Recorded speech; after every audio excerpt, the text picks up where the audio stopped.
الصلب والترائب إنه على رجعه لقادر إنه على رجعه لقادر يوم تبلى السرائر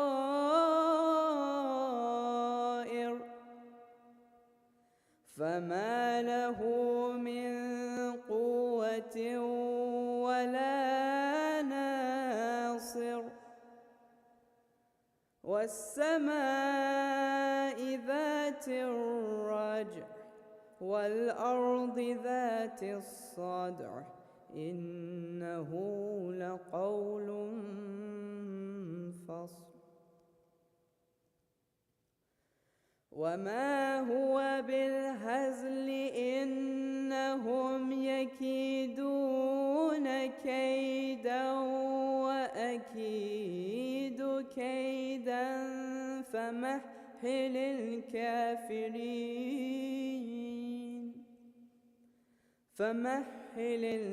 الكافرين أمهلهم رويدا آمنا بالله صدق الله العلي العظيم.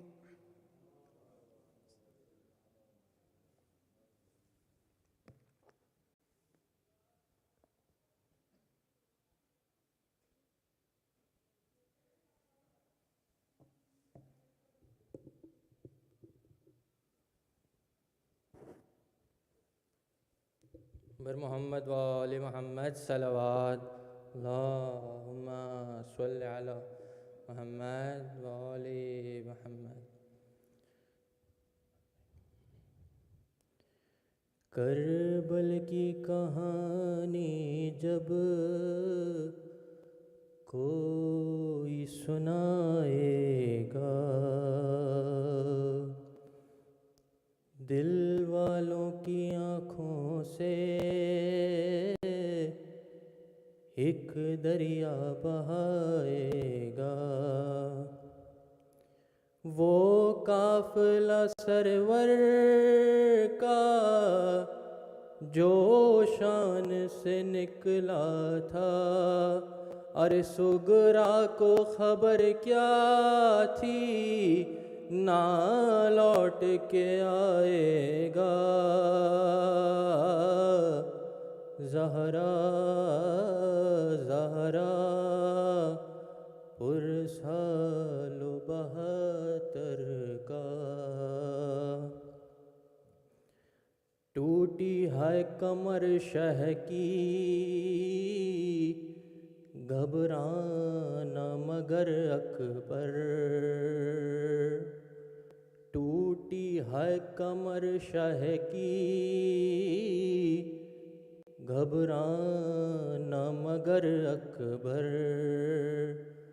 فرزند نبی تیری میت کو اٹھائے گا. زہرا زہرا اکبر کا بھی پرسالو پامال ہوا قاسم جب گھوڑوں کی ٹاپوں سے پامال ہوا قاسم جب گھوڑوں کی ٹاپوں سے.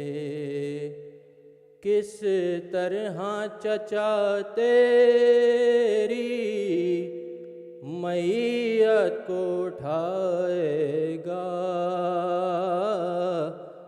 زہرا زہرا قاسم کبھی پرسالو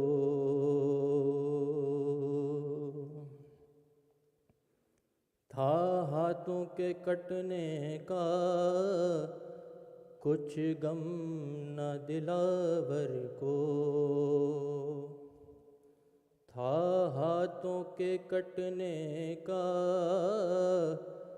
کچھ غم نہ دلاور کو، سیدانیوں کا پردہ اب کون بچائے گا، زہرا زہرا عباس کا پرسالو۔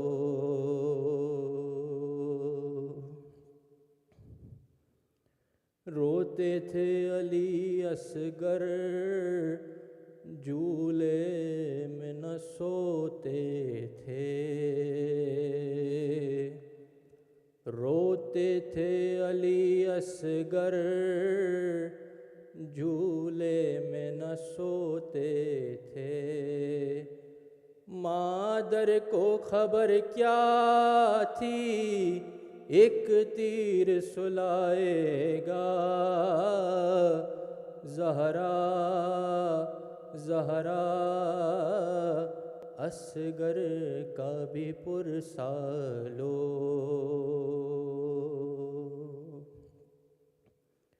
مہمان بلایا ہے آئے کوفیوں سرور کو، مہمان بلایا ہے آئے کوفیوں سرور کو، کیا کنبہ شہیدی کا پانی بھی نہ پائے گا، زہرا زہرا پرسالو 72 کا۔ سرور نے اٹھائے تھے سب ساتھیوں کے لاشیں، سرور نے اٹھائے تھے سب ساتھیوں کے لاشیں، شبیر تیرا لاشا اب کون اٹھائے گا،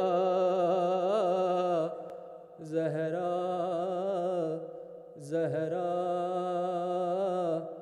شبیر کا پرسالو، زہرا زہرا پرسالو 72 کا۔ بر محمد و آل محمد صلوات۔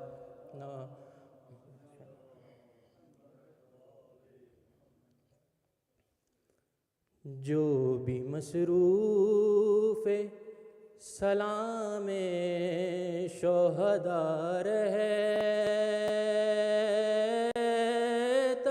ہے، جو بھی مصروف سلام شہداء رہتا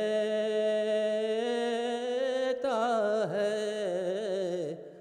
گو وہ رہتا نہیں پر نام صدا رہتا ہے، گو وہ رہتا نہیں پر نام صدا رہتا ہے۔ شمر کہتا تھا یہی ماں ہے علی اکبر کی، شمر کہتا تھا یہی ماں ہے علی اکبر کی،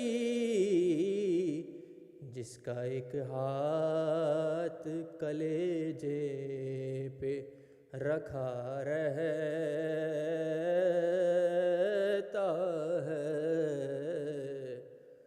جو بھی مصروف سلام شہداء رہتا ہے یہ شرمندگی پانی کے نہ پہنچانے کی، ہے یہ شرمندگی نہ پہنچانے کی، نیزے پر بھی سر عباس جھکا رہتا ہے۔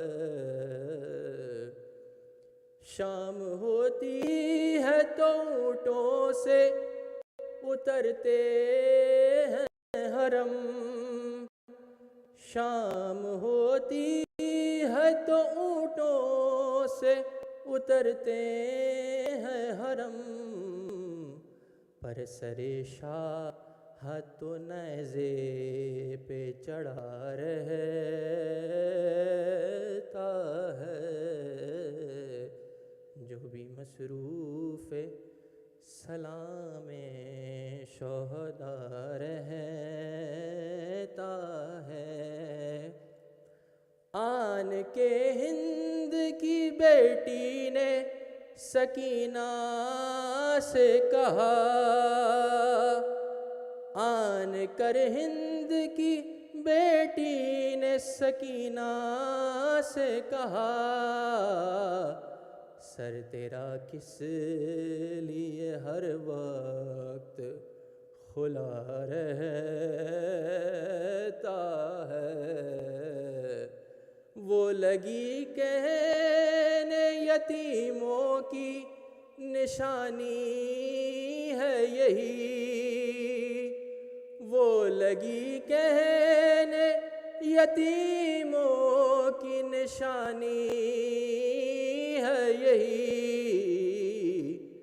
کرتا بیوار سی بچوں کا پھٹا رہتا ہے۔ جو بھی مصروف سلام شہداء رہتا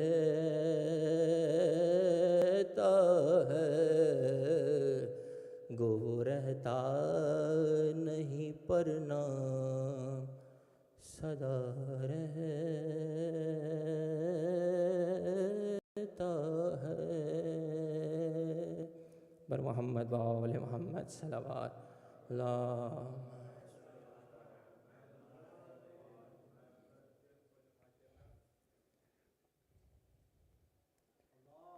اللہم صلی علی محمد و Shabbir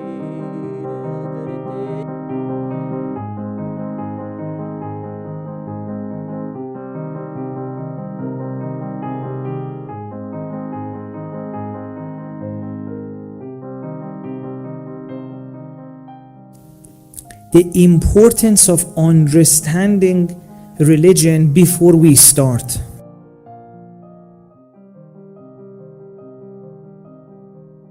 Do we just do a set of things, actions, prayer, hajj, etc., and then one day God will either reward or punish us?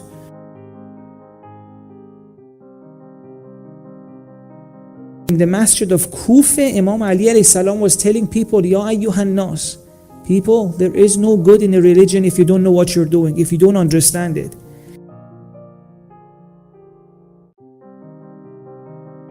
وَالصَّلَاةَ تَنْزِيهًا عَنِ الْكِبْرِ, for example, Lady Fatima Salamullah alayha says, if you pray, it's meant to bring certain thing down in you, your kibr.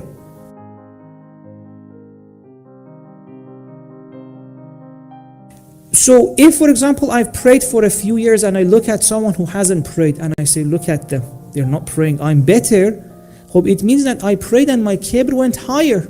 It's the opposite of what Lady Salamullah alayha had said.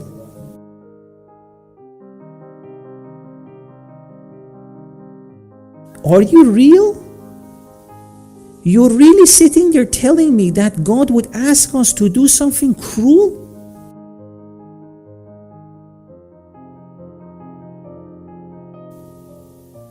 A God who in his book, in every surah, introduces himself, Bismillahir Rahmanir Rahim, in the name of God, the compassionate, the merciful. Why would he get us to do something cruel?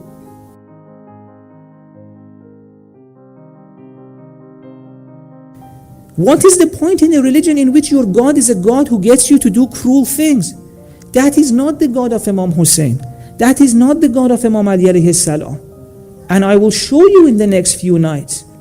We'll go through Dua Arafah, we'll go through Munajat Sha'baniyah, we'll go through Dua Abu Hamza Shomali, and you tell me, is the God that the Ahlul Bayt introduce a God who will get you to do cruel things, or is the God who is the most loving being in the world?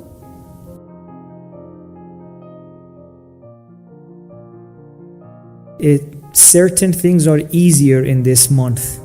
With the help of God through Imam Hussein alayhi salam, it's easier to achieve certain things and pay attention to certain things in life which we may forget during the year.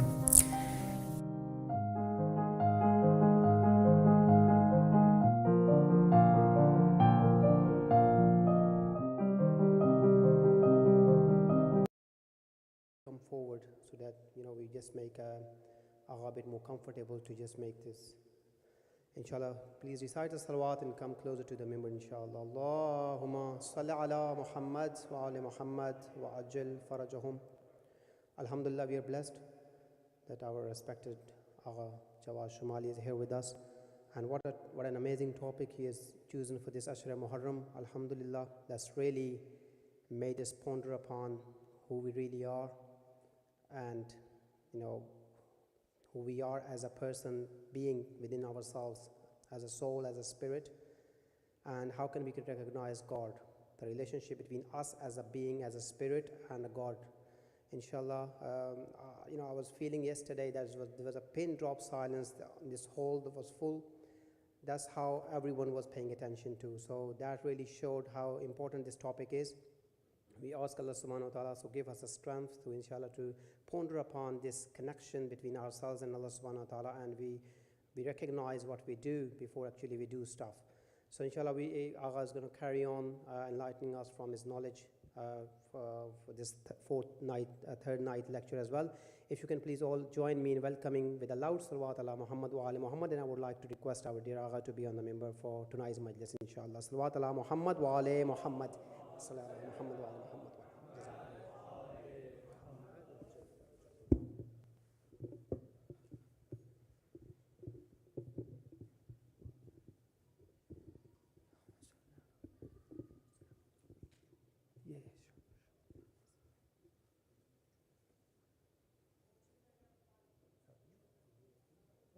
Thank you so much.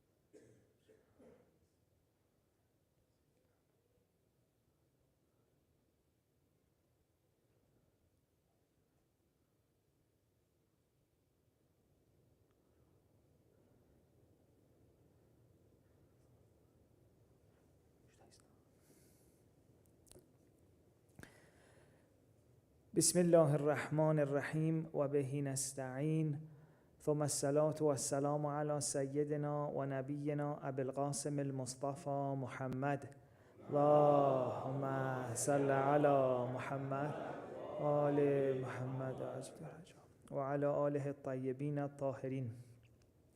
Assalamu alaikum everyone. I pray that you are all well, inshallah.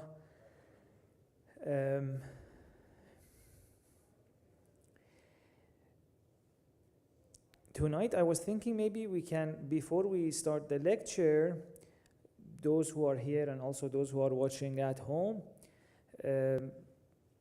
maybe we could try something, and that is, I was thinking, there are so many times in which even with people we love, like siblings, parents, partners, children, we get into silly fights, arguments, and sometimes I've seen like over the silliest or like smallest mistakes, we may not speak to each other for a few hours or a day or two. I was thinking it may be nice for those who right now are not speaking to each other or a little bit grumpy, maybe because of Imam Hussein, if some of them could forgive one another, apologize, and not allow that to happen. So if there's someone among us or even at home watching and they feel like maybe a relationship could get some, an apology, they go for it. I actually did it myself before I came. I think I made a mistake yesterday. I broke someone's heart. So I apologized to them. So I think it's a nice thing to do. So let's please recite the salawat.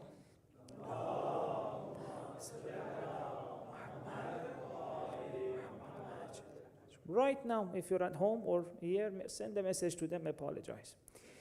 The past few nights we've been speaking about we need to understand religion. The Ahlul Bayt, the Prophet, our Prophet, previous prophets have always emphasized on the importance of understanding religion before starting to act. And we said there are two areas we have to start our journey of understanding religion. If we want to understand religion deeply, we can't start from the ahkam, because ahkam is dependent on so many other things. First, we need to know God and we need to know ourselves. These are the two areas we have to start. The past few nights we spoke about knowing ourselves, and tonight inshallah we'll link that to God.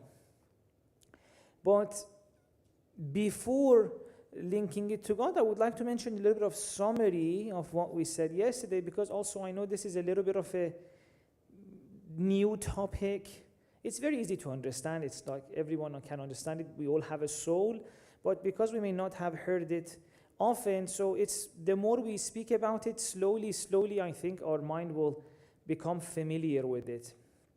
So if you remember yesterday, we said that insan has two dimensions.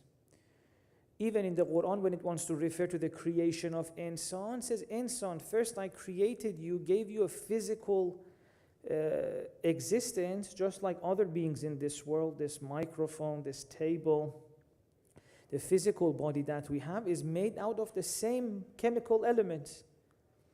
And then God said, in addition to that, I gave you another special thing, and that is وَنَفَخْتُ فِيهِ مِنْ رُوحِي. I blew into you from my own spirit. So God says, I put parts of my spirit inside insan. Now, at the same time that God says this, God also says, insan, you may forget this. You may forget how special you are, so you may live as a physical existence, as a physical being, forgetting how great you are, forgetting how special you are, and as a result of that, you will have so many problems. So this is what also I said it means to forget ourselves, to lose ourselves. It's not this physical body that we will forget. No, it's that other dimension of us. If Imam Ali alayhi salam kept saying self-knowledge, ma'rafatun nafs, anfa'ul ma'arif, knowledge of the self is the most important type of knowledge, he is talking about that dimension. That insan, you're not just this physical body. If you think this is all you are, you're in loss. And what have you lost? Yourself, your soul. The most important thing about you. The thing that made the angels do sajda to you. We also discussed yesterday that in the same way that the body, the physical body slowly grows, the soul, when it comes to this world, needs to slowly grow. But there's a difference between the body and the soul. The body will eventually grow. Like I sometimes mention this example, you never see a person who says, you know what, I got stuck at the age of 18. I can't grow after that. No, your body will become 18, then 19, 20, 21. You can't fail that really, unless you leave this world. But if you're in this world, your body will keep growing. Although obviously you need to take care of it, you need to feed it, etc. But there has never been a human being in this world who failed that. So, oh, poor thing, this guy has been 10 years old for 200 years now. The body slowly grows. First, it's a child. It cannot move. It cannot even see the first few months. It slowly starts seeing, then it starts sitting. Have you seen with those who become a parent early on, you ask them, what stage is your child at? What new features it has? They say, you know what, it started sitting. Then a few months later, you ask them, okay, what's the new update on your child? It says now it's trying to stand up. Then it starts walking. That's all of us, by the way. We've all gone through that. There was a time our body could not even walk. We started walking, then we got to a place that we are right now. The same is with the soul. The soul also needs to grow.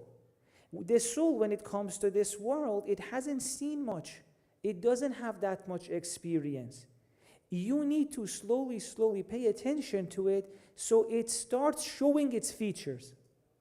The only difference is, unlike a body that it grows, there's no guarantee that our soul would grow. The body, you leave it, it slowly it starts growing. Although, if you don't pay attention to the physical body, it will have issues, like you really need to show love, care, feed, etc. The soul is the same. If you don't pay attention to it, your soul will remain a child. Your soul will not grow the features that it has. And today we'll speak about some of these features. What are these things that if we don't pay attention to our soul, we will miss out on? It's like you have a soul, but the soul is 1 month old. Imagine if your body was 1 month old now. Wouldn't life be so difficult? You couldn't move, you couldn't even eat yourself, someone else had to feed you, you couldn't see. Hope the same is happening with our soul right now. For many of us, our soul is very young. Now, when the body starts seeing the world with the physical eyes, it sees physical things. But the soul sees the things which are not physical. What are the things which are not physical? I mentioned an example yesterday, the beauty in life, love. These are not things that you can see with your body. The love of your parents for you, the love of your partner for you, the beauty in life, these are not the things you can see with the eyes of the body. These are non-physical things. Where is love? Show me. You cannot point to anything in the physical world and say that is love. Hugging is love. No. Haven't you sometimes been in a fight with someone, or you hated someone, but like your parents forced you to go and hug them? Or like you're in a fight with someone, but like you have to go and say Assalamu alaikum, but inside you're like, if only I could, I would punch you. So hug doesn't mean love. We have all hugged people we didn't love. Love is not physical. Love is something you cannot see with the eyes of your body. Whenever you see love, you are seeing it with your soul. And to the extent that your soul is weak, there are so many love in your life that you may miss out on. One of the challenges, for example, as a therapist or counselor when working with teenagers, is that many of them don't see the love of their parents for them. Many people come to say, Sheikh, my dad doesn't love me, my mom doesn't love me. And I'm not saying the parents are perfect. Unfortunately, we have some parents who don't know the basics of working with their children. But I know for a fact that they love their children. But the child says, I can't see the love. What does that mean? The soul is still young. Love is right in front of it, but this soul cannot see it. How many people, tell me, have the experience that after they became a parent themselves, then they looked back and like, oh my God, how much love and sacrifice my parent must have shown me. You were there, kid. How come that day you couldn't see it? Your soul was young. The eyes of the soul couldn't see it. Then when you become a parent yourself, your soul grows. Your body doesn't grow. Actually, when you become a parent, your body becomes weakened. The mother's body suffers, the father's body becomes tired, although the father's much less. But your body is getting weaker, so how come you're understanding more? Because what you go through as a parent, the sacrifice you show, the love you show grows your soul. Your soul grows. Now it can see the love that your parent had showed you 10, 15 years ago. Does this make sense? It's the soul that sees love. So it is very possible that there is so much love God, family around you, your siblings may be showing to you, but you're not seeing it. In one example, alhamdulillah, many of us get this experience. When we become parents, we're like, oh my God, was I blind? I never saw how much effort this mom has put for me. How many sleepless nights my parents have had.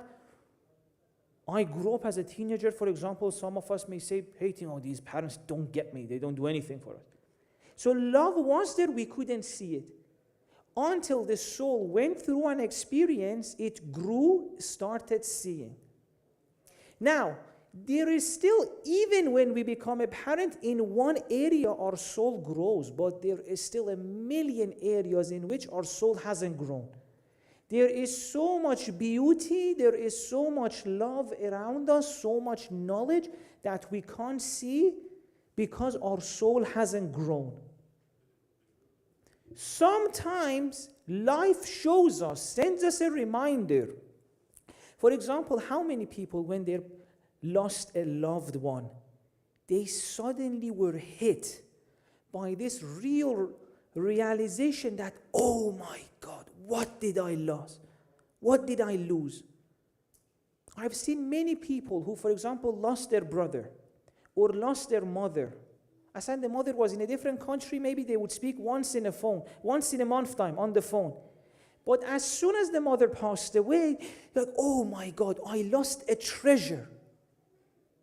If only I could go back, if only mom comes back and she's alive, I don't want anything in this world. If mom is alive again, I will be rich. I don't want anything. I don't want that promotion. I don't want that car. Mom, just come back. Hope. All those years she was there. Did you feel rich? Did you feel happy? No. We have so many treasures around us that we're not seeing. We're not appreciating. Why? Because to appreciate beauty, to appreciate love, to appreciate these amazing treasures that we have, you have to see that with the eyes of the soul. And if you don't help the soul grow, it won't see. Sometimes life will wake you up, but a lot of the times it's too late. Dad has already passed away. Grandma's gone. Uncle's gone. Then you realize, oh my God. So know that even right now, we have so much in our life that if we could see and appreciate, we would feel the happiest person in the world. It's not that our life is lacking love or our life is lacking beauty. The problem is we can't appreciate it. And appreciation of these things happens with the eyes of the soul, not with the eyes of the body. This is what I'm trying to really bring home, that there is two parts to our existence. There's the physical and the spiritual. As long as you don't pay attention to the soul, you're missing out on so much. You live your life as a body. One area of not benefiting from the soul, I said, there may be so much beauty around you, you don't appreciate it. But it's not just that. This is affecting us in so many ways. When we forget we are a soul, even our relationships suffer. I want to speak maybe a few minutes about these relationships, marital relationships, because I feel like a lot of us could benefit from remembering we are a soul.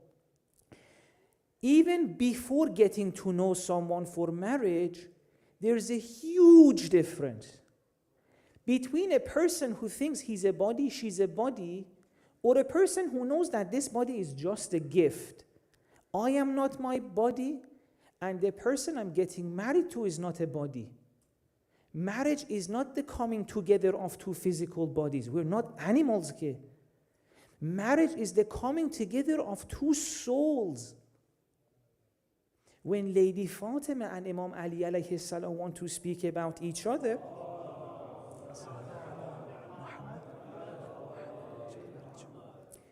they say, "Ni'mal aun ala ta'atillah." This marriage for us is that we are now next to another soul who is helping us for the journey of the soul. Ta'atillah, getting to know God, worshiping God. Marriage is the coming together of two souls, not two bodies. For someone who hasn't been in a relationship and they don't know the soul, they realize it after a few years. When they want to look for a partner, and I'm not judging, by the way, this is the shortcoming of me, that people like me, that we haven't explained to you that you're a soul. But most people, even in our community, when they want to look for a partner, what are they looking for? Is he tall enough? Is she this way enough? Are the curves in the right places? But anyone who has been in a marriage long enough, what do they know? After a few years, the body doesn't even matter. Even those who get married to the bodies that we call the most beautiful, the best, after a few years, it becomes normal to them. After a few years, honestly, those who have been long in a relationship, what do you want? Don't you want someone who appreciates you? You did something in the house. Don't you want your partner to come and say, "Oh, thank you so much you did that"? Is that what you want, or do you want something about the body? Don't you want to feel heard, understood, loved? Like you have someone you can share your inner worlds with? These are all qualities of the soul. A body cannot understand you, cannot love you. We learn this in relationships. Those of us who have been in a relationship for a few years, you realize your priorities change. But even then, you may not know what is happening. Certain things are so important for you. A while ago, a girl messaged us, my wife and I, and she said, "Sheikh, I'm very upset. Any boy who wants to get married to me is only considering me a body." I'm not a body, I'm much more than that. And I said, "Oh, you're right. Unfortunately, we haven't educated people that they're a soul, what a relationship is. What is, by the way, the quality of a happy relationship? Look at the ones who got married for the body, where they are after a few years, how happy they are. Or they got married based on the qualities of the soul." So I told her, yes, this is a very sad situation. Inshallah, I hope the community reaches a level where both boys and girls realize they're not a body. And this is, by the way, our mistake that they're like this. No judgment on them.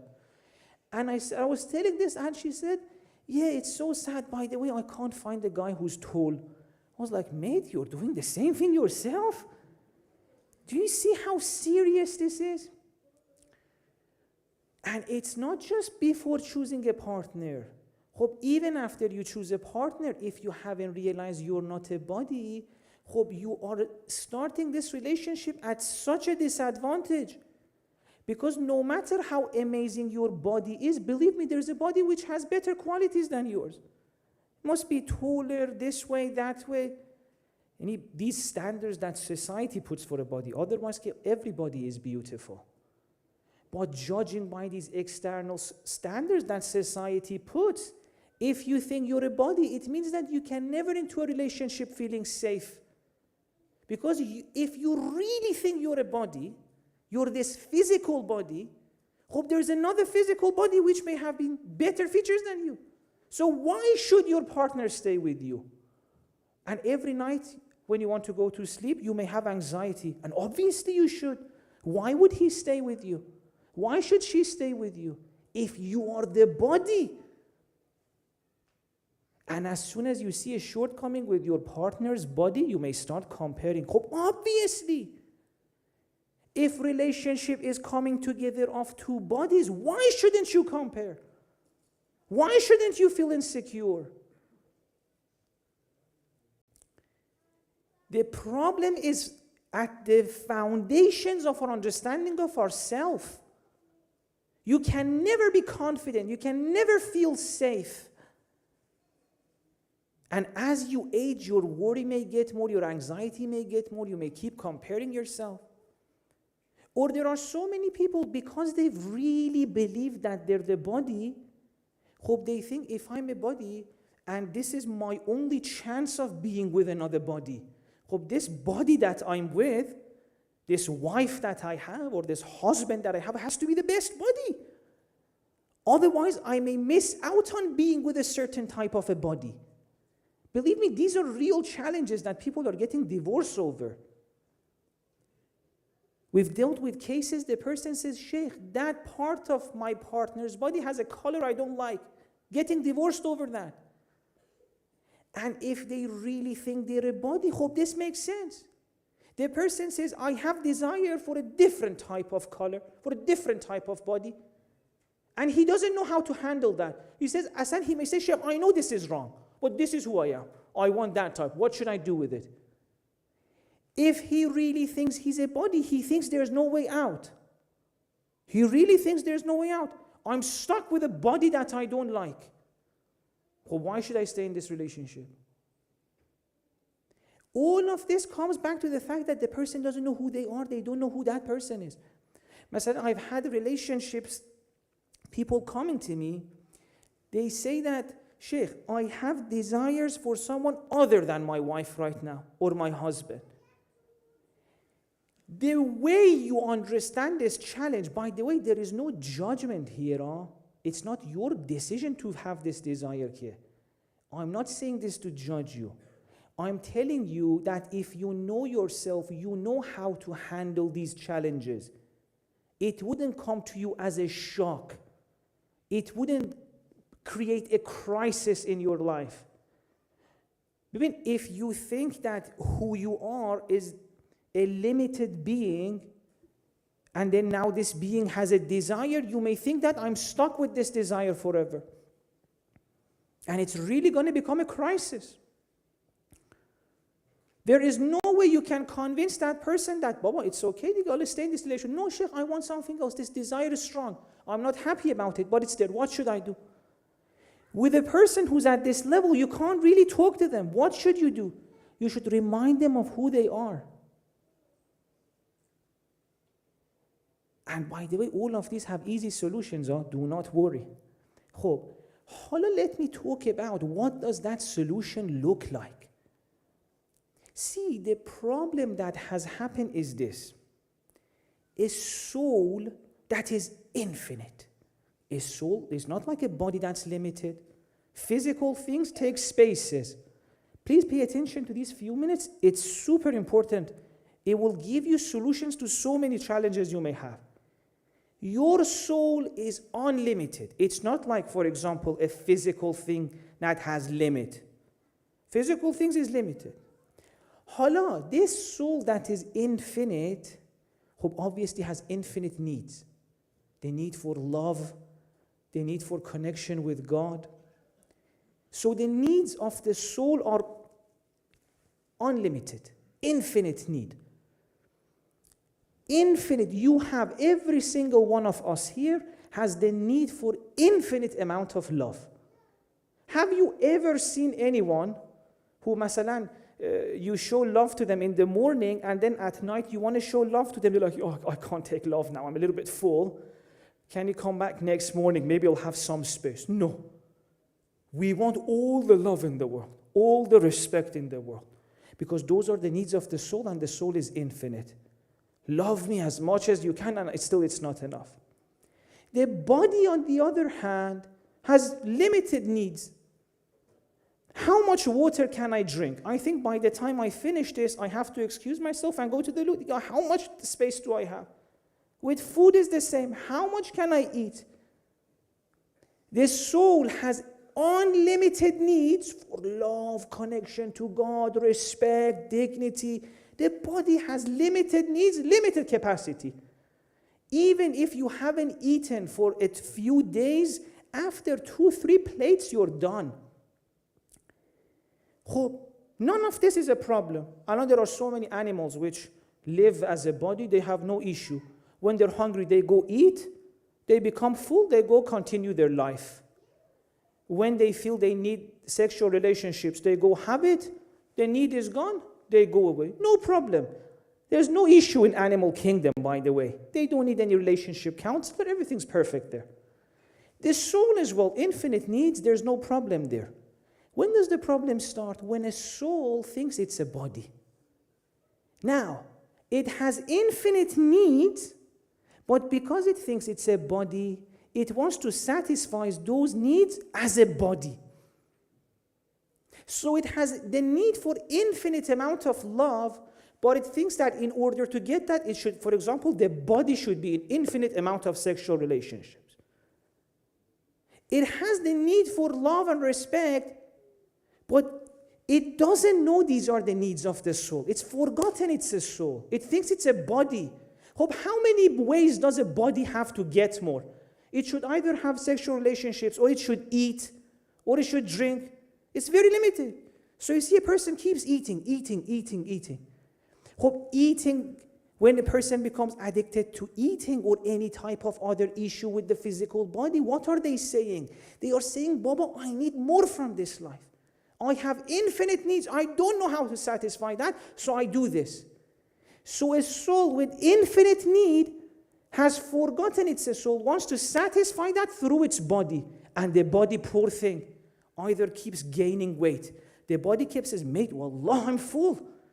Don't keep feeding me. But you're like, no, I still need more. Because it's a soul, it needs infinite amount of love. Keeps feeding itself. And this one, I'm not judging anyone because I've been like that many years myself. We eat our pain sometimes. The same is with addiction.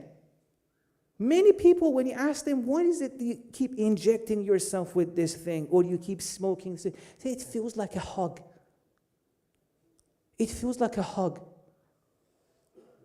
Those who are, for example, addicted to a certain type of pleasuring through certain websites, say, when do you do that? This is when I get lonely. I'm at home, get lonely, I go towards my addiction. Baby, this is a soul who feels a need but doesn't know how to satisfy it. The only way it is used to is through the body. Because sometimes the body gets tired. But 2 times, 3 times, you got that pleasure. The body says, Diga, I'm done. It says, I can't, I want more. All sorts of addictions that we go through as human beings. Again, I'm not saying any of these to judge us. I'm saying this so we know how to handle ourselves. If Imam Ali said, know yourself, this is the most important type of knowledge, is that because when you know yourself, you know how to handle yourself in these situations. You keep going to a certain thing, that's because you don't know who you are. Oh, you're a soul, you need infinite amount of love. Go sort that out. As long as a soul doesn't get that infinite love somewhere, its addictions will never go away. Allah, you'll either get addiction to food or to a website or to a person. You may become obsessively attached to a person. You will go somewhere somehow. And when a person doesn't know their soul, they come to the world as a machine seeking love somehow. And there's nothing wrong with that. Huh? It's just that we need to remember who we are. Please recite the salawat.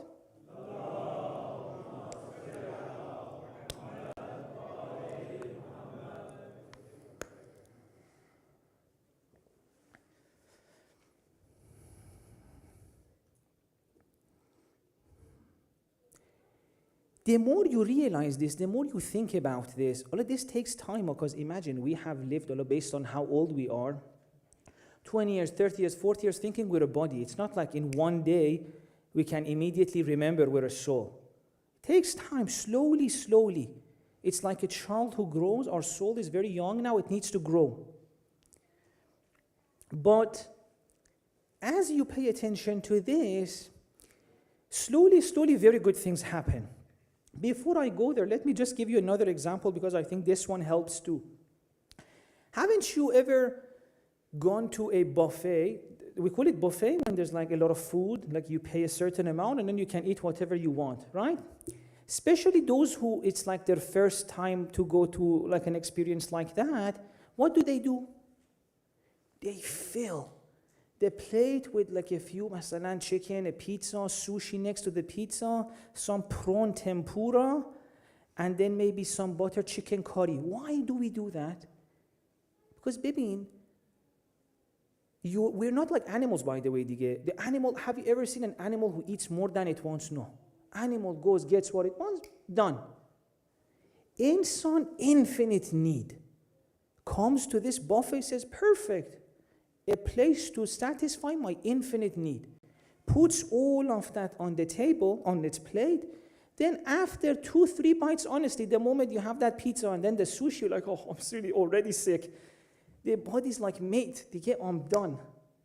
In all of these cases, do you know what the universe is telling you? You're more than the body. And the fact that you want to fill that plate, the fact that you want to eat everything there, it shows you're something more. You're greater. You're greater than this body. You're an infinite being. You're created to get so much. And this world is small for you. Because, baby, no matter how much of this world, if you get, your soul is still bigger. Have you seen any rich person who ever thought that, I think I've got enough money? No. Some people say, I'm surprised this person has 6 billion, he's still working for more. Obviously. This is a soul who wants infinite. As long as he thinks he's a body, even if you give him all the resources on the earth, he'll be like, oh, now it's time for Mars. This is not surprising. This is why Imam Ali said, know yourself, you will understand the world. If you know who you are, all the behavior in the world makes sense to you. As long as we think we're a body, we want everything for ourselves. All the wealth in the world should be mine. All the houses in the world should be mine. Because you have a thirst for something so big. Where does God come into play? I want to mention a verse. There's a verse in the Holy Quran in which God says, أَلَسْتُ بِرَبِّكُمْ قَالُوا بَلَى. God in the Quran says, I have asked every single one of you, am I not your Lord? And you all said yes. Now, God, by the way, wants to use this to tell us that you can't deny this. You know I'm your God. Now, someone may say, I don't remember this. When did I say this? If I don't remember it, God can't use it against me. I have forgotten. God says, no. This is not a type of knowledge you can forget. The fact that I'm there and I'm your God, I'm your Rab, is not a type of knowledge you can forget. You may say, I don't remember, when was that? Was it in Luton? Was it in London? God, where was it that you told me, am I your Lord? And I said yes. He says, forget about that. Every time you get something and you want more, that is it, you're looking for me. This infinite need that your soul has, that is your soul telling you, baby, I want it all. Remember this, insan doesn't want more. Insan wants it all. Honestly, if someone comes and tells you, we will give you 10 million pounds. You're like, oh, thank you so much, please, Bismillah. And then says, by the way, would you like 11? You're like, yes. Would you like 12? Of course. Is there any number after which you would say no? If you're really a human being, you would say no. Hope if you can give 14, Bismillah, make it 14. It will go 15, 16, 17, 18. And it will never stop. Because you don't want more, you want it all. And God says, baby, this all that you want, that's me. They have told you about me in a wrong way. I'm not that being in the sky who wants to punish you. I am your beloved. I am love. I am peace. I am that thing which you're seeking for in everything you do. The way, for example, Ahl Bayt introduce God, it's so interesting. مثلا we have this line, Ya muna qulub al-mushtaqin. They want to describe to you who God is. They say, you know what God is? God is that thing which is the desire of anyone, whoever desires anything. When God wants to introduce himself, he says, Alhamdulillah. He says, anytime you saw some beauty, that was me. You thought that thing in front of you is what is beautiful. That beauty was from me. God says, baby, I am what you want. And I want you too. I love you so much. So in all of these cases, what our soul is telling us, even in that moment when you have a desire you're not proud of, baby, that's a symptom. Don't get scared of the symptom. It's just your soul telling you, there's something more I want. Because you've forgotten it, the way this message comes to you is that I want another wife. You don't want another wife. Even if you have 4, it wouldn't be enough for you. That's not what you want. You want love. And God says, I have infinite amount of love to give you. Now, let's remember the story I finished last night's lecture with. I said, imagine you are with the person who loved you the most. By the way, let's all do this together, okay? I hope, inshallah, you can think of someone in your life that loved you. Mother, grandma, father, a brother, older sibling, older sister. Really, please imagine them for a second. You're really young, you're with them, and you're lying down on a sofa, your head is on their lap. Or it's a brother, you're sitting next to them. Whatever makes sense to you. You're next to someone who really loved you. And now you fall asleep. In that dream, you feel away from them. You feel separated. Because you were one day awake, you still have the taste of their love. True or not? You know what it feels to be loved. You know what it feels to be safe. But now you're in a dream. You can't see grandma. You can't see mother, father, whoever that source of safety is. So you're scared. You feel like you need something.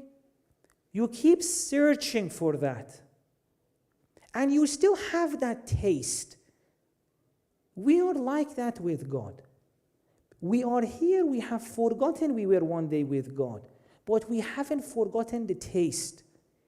Anytime you tell yourself or your child tells you, life shouldn't be this way. Why? Because she has a taste of what life can be with God. Anytime you feel like this is difficult, I'm tired, someone should get me, I need more love. This is you remembering the taste of what it feels like to be loved by God. I have a question from you. You're lying down next to grandma, you're sleeping. You want her love. But now really imagine you're in the dream world. Masalan, imagine you're in a city. In that dream world, how can you get that love? Is it possible to find grandma's love in your dream? Baby, masalan, you may go to a different city. Really imagine that you're dreaming. Grandma is here, but you're in a dream. Where is your dream taking place, by the way? Think about, have you ever thought about this? Where is the world of your dream? Is it in your pillow? Is it in your head? Where is that? You're in a dream. You can get scared while dad is next to you, your husband's next to you, your wife is next to you. But in the dream, you can't find them. Imagine you're in a dream. You want grandma. You keep going here and there. Masalan, you get your car in a dream. You go in that part. You go in that city, in that city. Baba, grandma is not in this world. You have to come out of that. Although this example in one way is good and in one way may have a problem because God is everywhere with us. But baby, If you want to find grandma, there's nowhere in your dream you can go to find her. You should remember her. Slowly, slowly, inshallah, you'll wake up, you see, oh my God, all this time I was with her. Hala, the same is with us and God here. Baby, there's no place in the world you can go to find God. The only difference is if grandma wasn't in our dream world, God says, there is nowhere you can come to find me, but at the same time, in all of it, I'm there with you. This is a world. And God says, I am with you in every moment of your life. But don't look for me outside yourself. Masalan, it's not like if you go from here to a different city, you can't find me. That's not the relationship I have with you. You just need to wake up and realize I have been with you all along. I want to read 2 verses and we finish tonight's discussion. God says, وَنَحْنُ أَقْرَبُ إِلَيْهِ مِنْ حَبْلِ الْوَرِيدِ.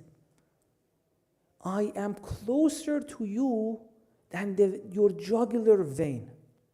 Unless God is saying something which is na'uzu billah nonsense, or he's honest. If he is honest, who right now feels that?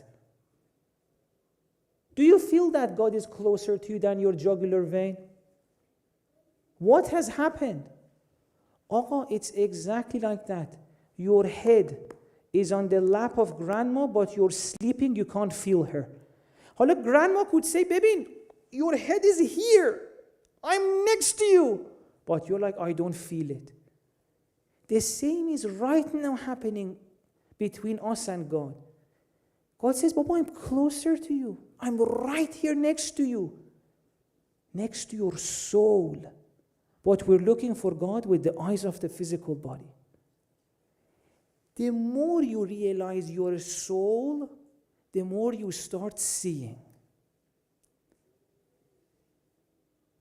It's like you wake up and you realize grandma was there all along. Khob, hala, I want to tell you something.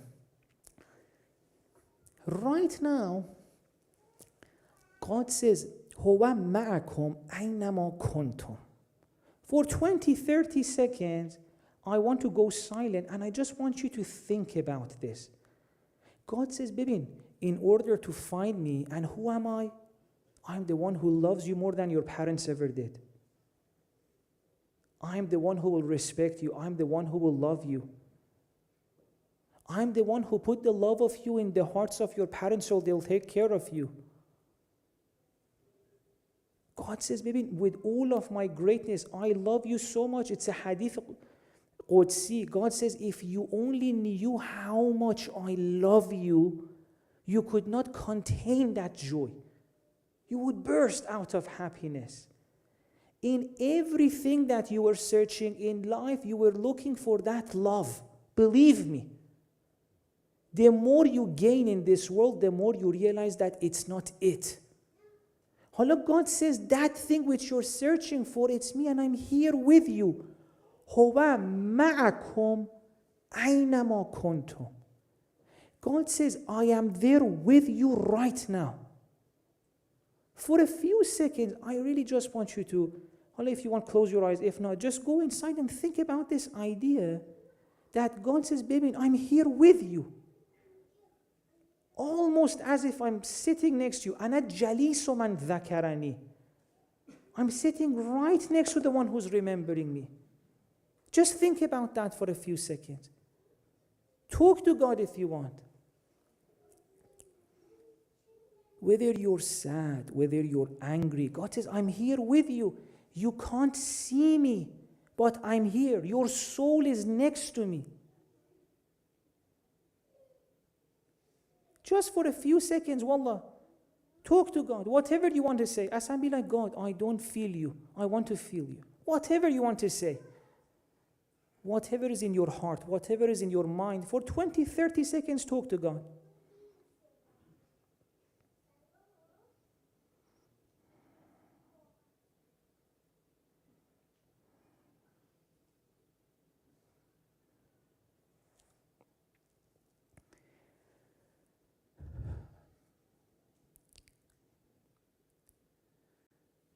tomorrow, inshallah, we'll start talking about what happens as your soul slowly starts realizing the presence of God. What does life look like then? I mean, these are all steps we are taking to understand ourselves, God, and also what did Lady Zainab see that she said, وَمَا رَأَيْتُ إِلَّا جَمِيلًا? I did not see anything but beauty. On the day of Ashura, her brother was getting killed. Her family. What else was happening there? Those are all the things that the physical eye is seeing. What were the eyes of her soul seeing? It's enough. 1,000 years we keep coming and say that's what Lady Zainab said. Enough. It's time for us to see it too. These are the steps we are taking to slowly grow the eyes of our soul.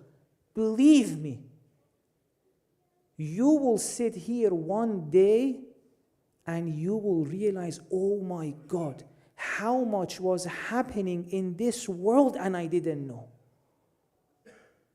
You will realize that you have a God who loves you so much. At every moment He's there with you. You're never alone.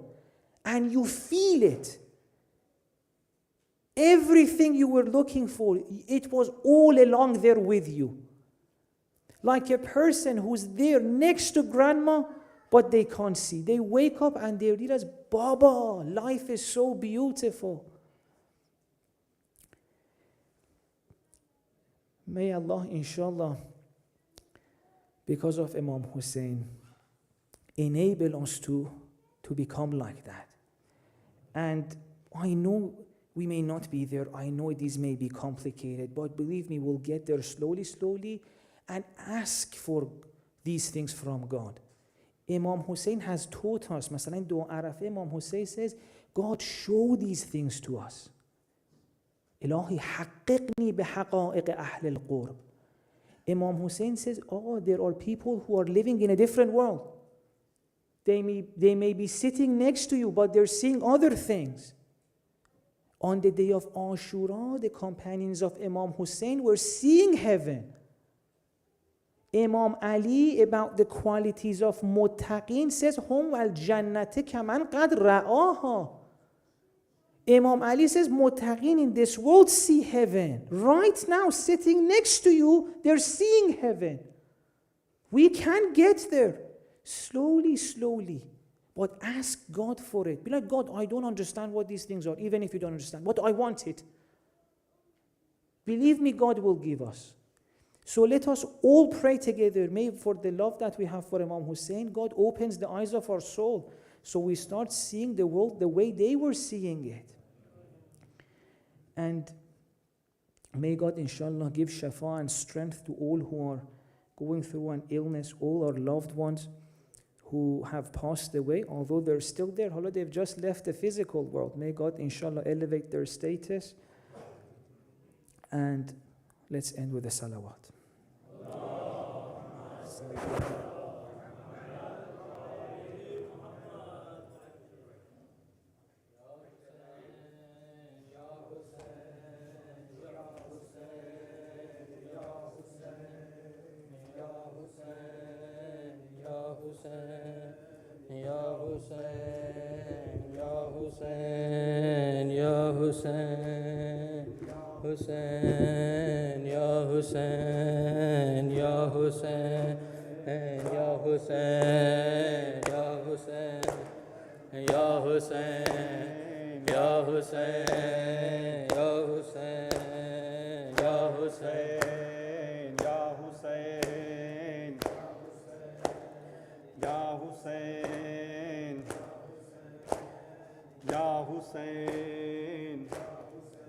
Shabir अगर तेरी आज़ादारी न होती,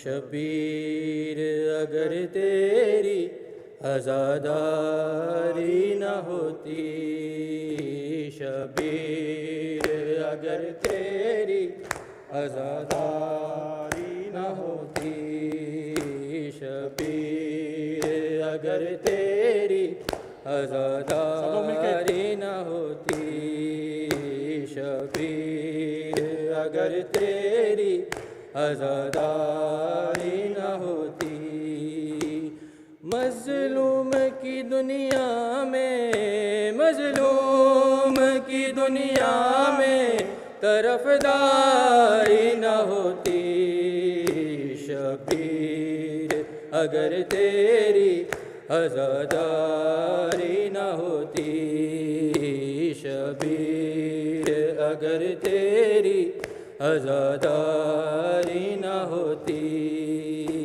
شبیر کا مقصد جو سمجھ لیتا زمانہ شبیر کا مقصد جو سمجھ لیتا زمانہ قرآن کو سمجھنے میں قرآن کو سمجھنے میں یہ دشواری نہ ہوتی شبیر اگر تیری عزاداری نہ ہوتی شبیر اگر تیری عزاداری نہ ہوتی شبیر اگر تیری عزاداری نہ ہوتی کیا فائدہ آنکھوں کا رہ جاتا ذرا سوچو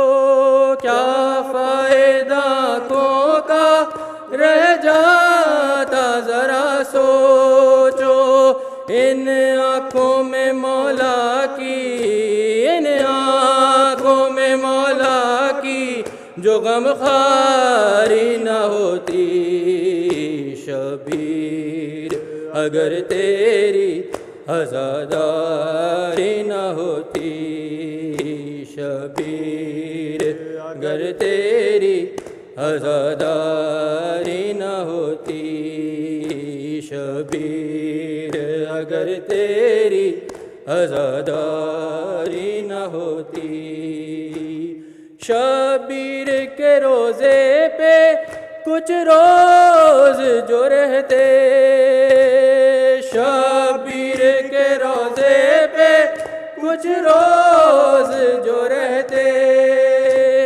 تم کو کبھی جنت کی تم کو کبھی جنت کی طلبگاری نہ ہوتی شبیر اگر تیری عزاداری نہ ہوتی شبیر اگر تیری عزاداری نہ ہوتی شبیر اگر تیری عزاداری نہ ہوتی شبیر اگر تیری عزاداری نہ ہوتی غازی تیرے جیسا جو علمدار نہ ہوتا غازی تیرے جیسا جو علمدار نہ ہوتا دنیا میں علم ہوتے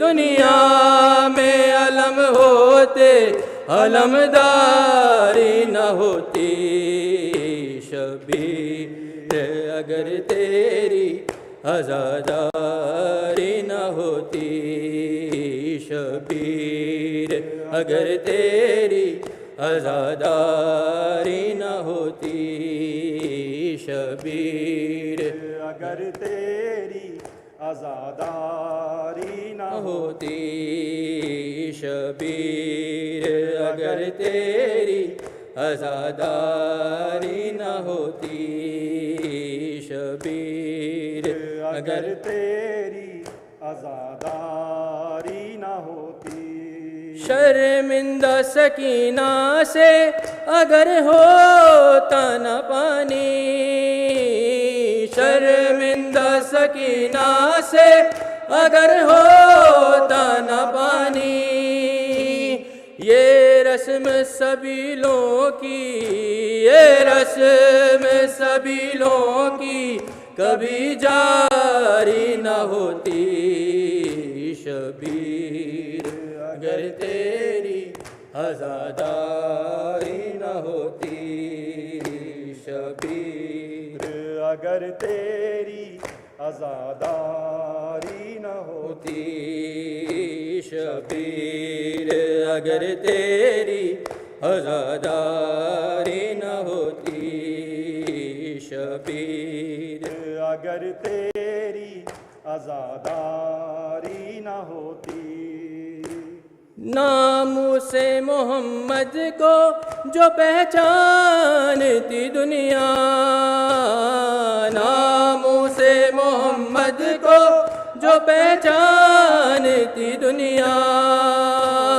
ज़ैनब के खुले सर पे, ज़ैनब के खुले सर पे ये संगवारी न होती। शबीर इलाही बिहक़्क़ि शफ़ीइल अनामी बिहक़्क़ि नबी व आलि नबील हुदातिल किरामी बिहक़्क़ि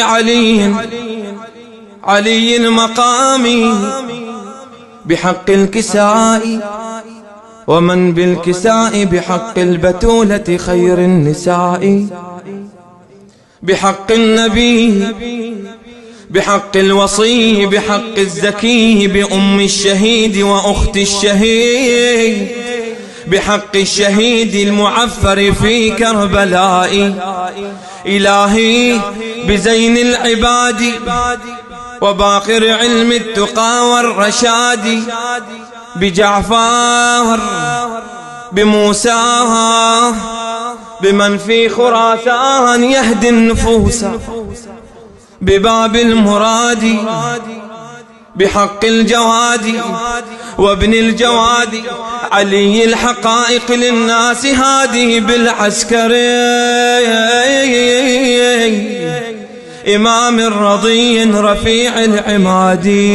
إلهي بحق الحبيب الذي لا نراه ولكن تغلغل فينا هواه يمر على حينا كل حين فتشهق أرواحنا من شذاه بحق الدموع على وجنته بحق الدعاء على شفتيه بحق هموم الرسالات تبكي بحزن على كتفيه بحق اصطبار حسام الفقار.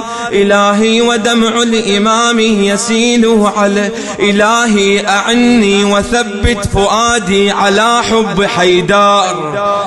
وفي يوم يظهر إمام مظفر خذني إليه نصيرا وعبدا ودعني أموت هنالك حبا بقلب تربى وهام وشبى بحب النبي وآل النبي وصهر النبي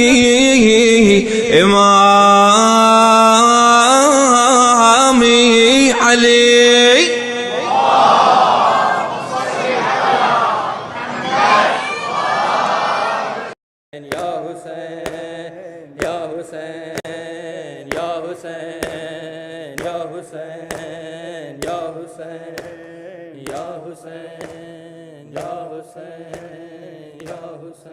और मोहम्मद वाले मोहम्मद सलावत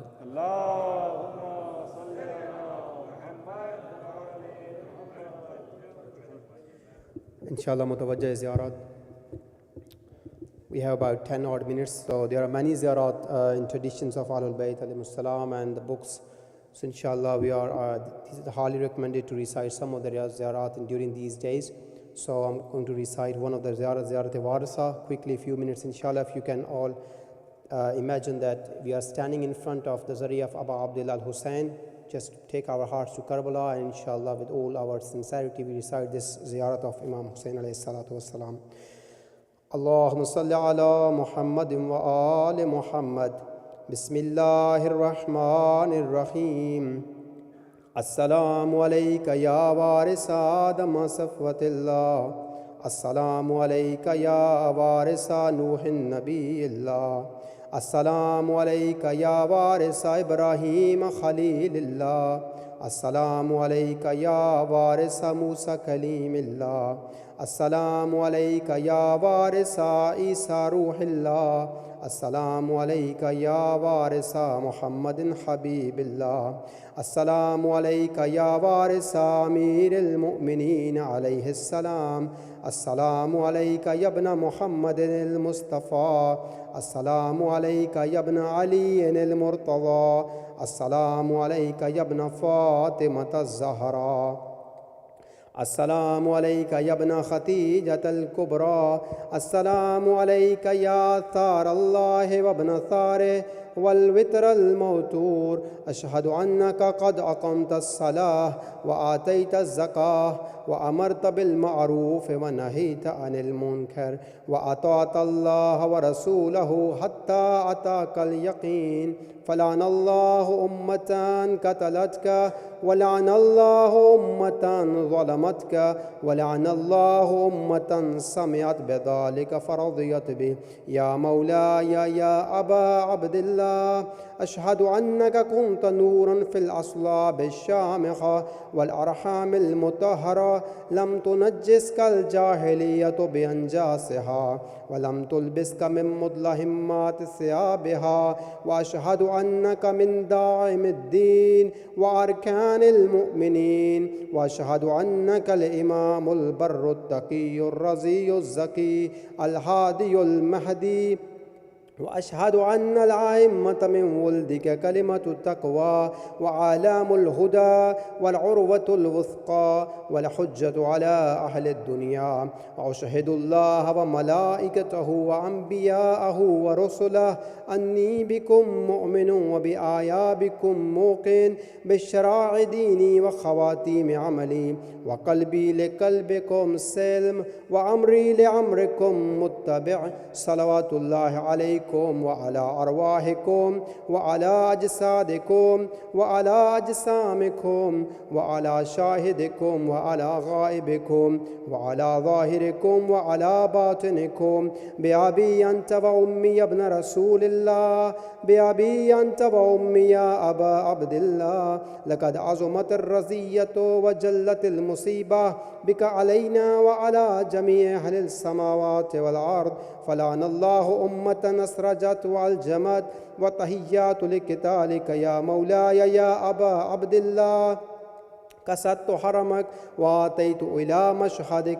أسأل الله بالشأن الذي لك عنده وبالمحل الذي لك لدي أن يصلي على محمد وآل محمد وأن يجعلني معكم في الدنيا والآخرة. زيارة علي بن الحسين. السلام عليك يا ابن رسول الله. السلام عليك يا ابن نبي الله. السلام عليك يا ابن أمير المؤمنين. السلام عليك يا ابن الحسين الشهيد. السلام عليك أيها الشهيد وابن الشهيد. السلام عليك أيها المظلوم وابن المظلوم. لعن الله أمة قتلتك ولعن الله أمة ظلمتك ولعن الله أمة سمعت بذلك فرضيت به. السلام عليك يا ولي الله وابن وليه. لقد عظمت المصيبة وجلت الرزية بك علينا وعلى جميع المسلمين. فلعن الله أمة قتلتك وأبرأ إلى الله وإليك منهم. زيارة أبو الفضل العباس. السلام عليك يا ابن أمير المؤمنين. السلام عليك أيها العبد الصالح المطيع لله ولرسوله. أشهد أنك قد جهدت ونصحت وصبرت حتى أتاك اليقين. لعن الله الظالمين لكم من الأولين والآخرين والحقهم بدرك الجحيم. زيارة شهداء كربلاء.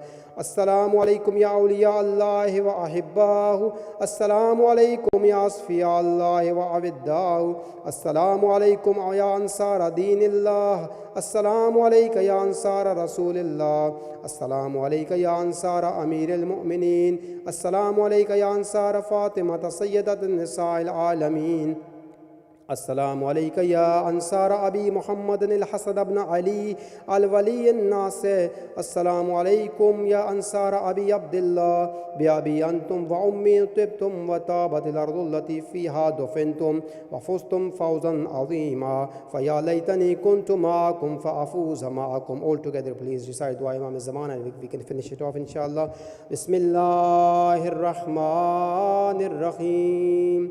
اللهم كن لوليك الحجة ابن الحسن صلواتك عليه وعلى آبائه في هذه الساعة وفي كل ساعة وليا وحافظا وقائدا وناصرا ودليلا وعينا حتى تسكنه أرضك طوعا وتمتعه فيها طويلا برحمتك يا أرحم الراحمين. اللهم صل على محمد.